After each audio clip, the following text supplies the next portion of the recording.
حدیث نبی ہے کہ جس میں نبی کریم صلی اللہ علیہ وسلم اکثر یہ دعا مانگا کرتے تھے، جس کا ترجمہ یہ ہے: اے دلوں کو بدلنے والے، میرے دل کو اپنے دین پر قائم رکھنا۔ رسول اللہ صلی اللہ علیہ وسلم نے فرمایا، کامل مومن وہ ہے جو خوش اخلاق ہو اور گھر والوں سے نرم سلوک کرنے والا ہو۔ حدیث نبی ہے جس میں حضرت ابو ہریرہ رضی اللہ روایت کرتے ہیں کہ نبی کریم صلی اللہ علیہ وسلم نے فرمایا، گالی گلوچ کرنے والے دو آدمیوں میں سے گالی کا گناہ ان میں سے شروع کرنے والے پر ہوگا، جب تک مظلوم حد سے آگے نہ بڑھ جائے۔ کوئی اچانک مصیبت نہیں آئے گی۔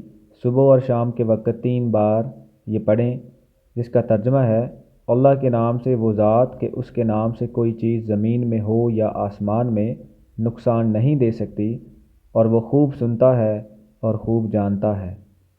فرمان مصطفیٰ ہے کہ دنیا میں ایسے رہو جیسے کوئی مسافر یا راہ گزر رہتا ہے۔